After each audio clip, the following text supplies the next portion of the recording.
Okay, my third psilocybin vision quest.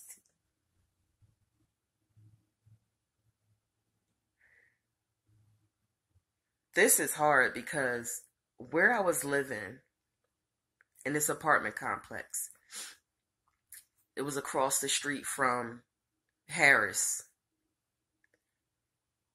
You can look that up for yourself.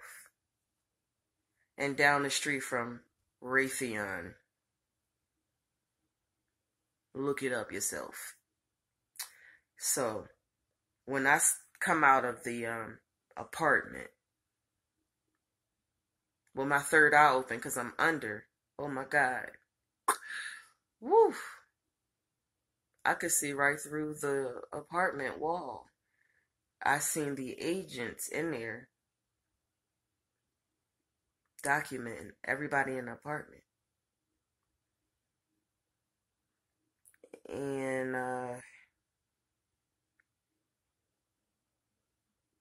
I'm sitting in the car waiting for my husband to eat something before he go take me on this. He's a trip sitter, so he has to get himself together before he focuses only on me. So, I'm sitting in the car. Remember, my third eye is open because I'm under. And I feel myself being taken away. So I'm holding on to the wheel. And I'm scared because I'm like, oh my God, why is my body going somewhere else? But not in a good place. It was very evil, very bad. Just disgusting. It made me have to throw up. So I pulls the car closer up to the door. And I'm beeping on a horn because I can barely walk by myself now because I'm completely under. So I'm beeping a horn for my husband to come, and it felt like he never was going to get there. They was taking me. So I put my selenite in my hand, and I just said my mantra. And I did that until my husband got in the car, which was literally only 2.5 minutes because I was looking at the clock. It just felt like hours. It felt like he wanted them to take me. That's how fucked up my head was because I was scared. So I'm yelling at him for taking so long, and he's like, what? So I said, it's best if you get me out of here. So we go. This time we are in Fountain, Colorado. So I'm in Fountain, Colorado. Of course, all the Indians, of course, are there. So the Indians are out, and they're talking to me, and they like, can you get that for us? Can you take that back? Can you do this? And I'm like, Gus, why did you drive us over here? This is too much. They are asking me to do stuff I cannot do. And so we drive somewhere else. And guess who shows up again? The Native Americans. Handle that. I'm like, oh, this must be when the dolphins sent me on land and I became a Native American. Maybe when I got off the water and went to the land, then they had their problem. Like my dolphins had theirs. So me being who I am must have said, oh, I'll help you. And I guess they've never forgotten that either, like the dolphins. So I'm spreading myself too thin. So, we driving around, we getting our messages, and I'm seeing different dimensions. I have no idea what the fuck is happening.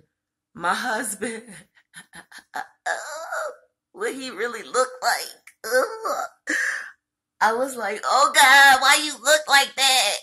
So I was freaking out. And then I was like, what the fuck, yo? And then I looked at my hand and that motherfucking shit was green with 3 fingers. I was like, oh shit, I'm tripping. This shit is a bad trip. So I'm like, I'm a fucking alien, nigga. What? A green one? So I was like, oh, it's time for this motherfucking vision quest to be over. So I smoked me a blunt to calm down. A couple hours later, we go back to the apartment. Soon as we get to the apartment, they like, danger, danger, don't go in there. Don't go in there, danger. And I'm like, Gus, they said this is dangerous. We're not supposed to be in here. And if my husband is not able to solve a problem, he acts like it doesn't exist. So he just was like, oh.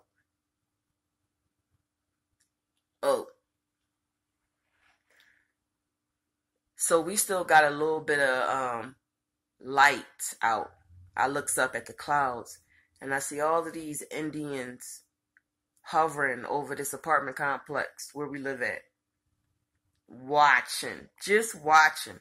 And I said, why are they just watching? They just standing there. What is going on? So the closer we get to going into the gate to this apartment, the more they screaming, don't go in there, danger, get out, get out. And I said, oh, on 3D, if you ain't got no money, you can't just pick up and leave like that. We got responsibilities. We have children. So I disgustingly went back into this apartment. But once you're shown what's happening, you know. So for a month, I was calm and patient. And then I could start feeling myself being drained. Like a vampire drained me. And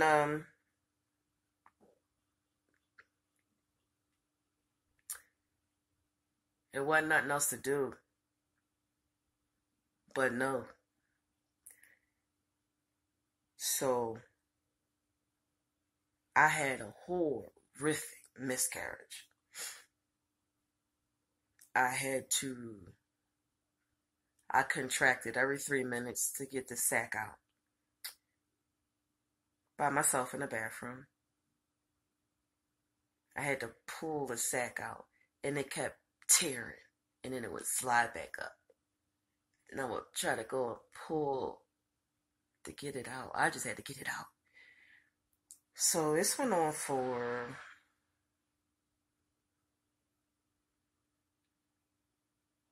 I think 7 days of me contracting and pulling the shit out.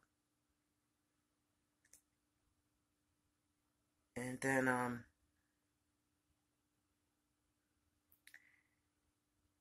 yeah, that last miscarriage was a wrap for me. It was a wrap.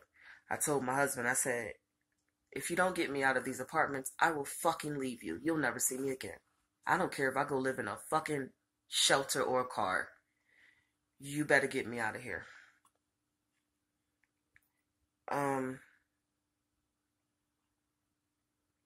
So that was the end of that trip. And what happened after that, whatever. So we were